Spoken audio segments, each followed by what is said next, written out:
Masa bersiap adalah sebuah istilah yang diberikan oleh Belanda untuk merujuk pada kekacauan dan kengerian akibat dari revolusi di Jawa yang terjadi pada tahun 1945 hingga 1947. Lantas, seperti apakah situasi di saat itu? Apa sebab dari kejadian ini? Apakah ini adalah sesuatu yang disembunyikan? This is the true story of it. Kami, bangsa Indonesia, dengan ini menyatakan kemerdekaan Indonesia. Bismillahirrahmanirrahim. Merdeka! Kita mau menyerah kepada siapapun juga. Saya memutuskan untuk menyatakan berhenti dari jabatan saya sebagai Presiden Republik Indonesia. Diawali oleh peralihan kekuasaan dari tentara Kekaisaran Jepang kepada pemerintahan Republik Indonesia. Fase revolusi nasional Indonesia ini disebut bersiap oleh orang-orang Indo-Belanda atau Eurasia yang selamat dari periode yang penuh konflik ini dan digunakan dalam karya akademis Belanda dan Inggris. Istilah ini berasal dari seruan perang pro-Republik Indonesia dan seruan terus-menerus untuk mengangkat senjata. Siap, siap. Yang terdengar ketika orang yang tampak sebagai musuh potensial revolusi memasuki daerah pro-Republik. Tetapi, banyak istilah lain yang dipakai, seperti gedoran di Depok, ngeli di Banten, dan gegeran atau dombreng di Jawa Tengah. Masa bersiap merupakan sebuah teror, kekacauan, dan kekerasan yang dilatar belakangi amarah dan keinginan balas dendam pribumi terhadap kolonialisme Belanda. Periode ini terjadi seusai Indonesia memproklamasikan kemerdekaan pada 17 Agustus 1945. Pada saat itu, Belanda tidak mau mengakui kemerdekaan Indonesia. Belanda merasa masih berhak atas Indonesia, sehingga mereka berupaya kembali merebut kekuasaan. Pada Oktober 1945, pemerintah Belanda berupaya kembali menguasai Indonesia dengan menempatkan Letnan Gubernur Jenderal Huip van Mook di Batavia. Keinginan Belanda untuk kembali menduduki Indonesia pun menyulut amarah dan kebencian rakyat pribumi. Estimasi jumlah korban dari kekacauan ini berkisar antara 3.500 hingga 20.000 jiwa, yang terdiri atas orang Belanda, orang Tionghoa, orang Jawa, Maluku, dan kelompok lain dari status sosial ekonomi yang tinggi. Periode ini ditandai dengan terjadinya huru-hara, pembantaian, dan perampokan massal yang dilakukan oleh masyarakat pro-kemerdekaan atau yang biasa disebut sebagai pemuda atau pelopor. Orang-orang Eropa dan orang Indo menjadi target utama dalam kekacauan ini. Oleh sebab itu, jarang sekali ditemukan orang keturunan Belanda atau Eropa yang tinggal di Indonesia setelah kemerdekaan karena banyak yang menjadi korban dalam masa bersiap dan melarikan diri ke Eropa.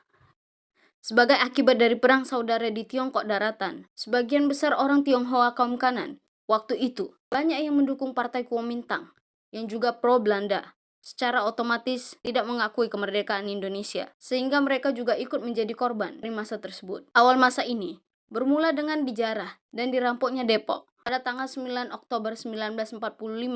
Depok waktu itu dikenal sebagai pusat tempat tinggalnya orang Indo, sedangkan masa akhir bersiap tetapkan selesai dengan munculnya aksi agresi militer Belanda I atau aksi polisi Belanda I pada bulan Januari 1947. Namun, pemerintahan Belanda mendefinisikan masa ini lebih luas, yaitu dari kapitulasi Jepang tanggal 15 Agustus 1945 sampai pengakuan kedaulatan Republik Indonesia pada tanggal 27 Desember 1949. Cerita lain datang dari seorang veteran Belanda, John Bruininga, tentara di World War II dan masa bersiap. Veteran Angkatan Laut Indonesian Guinea ini menganggap bahwa permintaan maaf dari Raja Belanda pada Indonesia adalah bodoh. Pemegang Silver Medal for Honest and Loyal Long-Term Service ini tak terima dan marah. Ia menganggap Raja Belanda seperti anak kecil yang menginginkan sesuatu lalu minta maaf. For the excessive violence on the part of the Dutch in those years. Weet u ervan? Verschrikkelijk.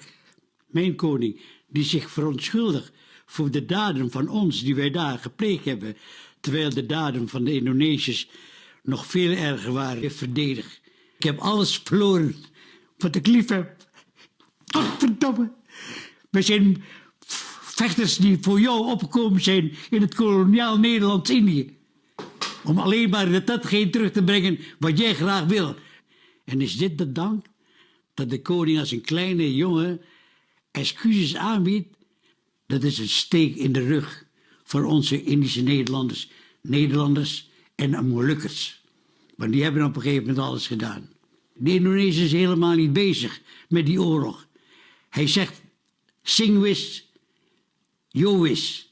Dat betekent, wat geweest is geweest. En wat doen de Nederlanders? Die gaan op een gegeven moment de beerput opentrekken. Hoe kan jij nou een oorlog evalueren als je niet zelf met jouw verdomde poten in de moeder hebt gestaan zoals wij? Dat zijn gevallen. En de kruis, onder die kruisen liggen de doden.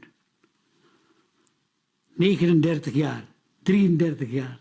Je moet daar gestaan hebben om op een gegeven moment te weten wat dat betekent. U heeft Met eer heb ik gedragen, maar flikker dat weg. Dan heb ik niks aan, geen tunnel meer. Nah, bagaimana menurut kalian? Tuliskan komentar kalian di bawah. Demikianlah video kali ini. Semoga bisa bermanfaat. Insya Allah kita jumpa lagi di video berikutnya. Kami, bangsa Indonesia, dengan ini menyatakan kemerdekaan Indonesia. Bismillahirrahmanirrahim. Merdeka! Kita mau menyerah kepada siapapun juga. Saya memutuskan untuk menyatakan berhenti dari jabatan saya sebagai Presiden Republik Indonesia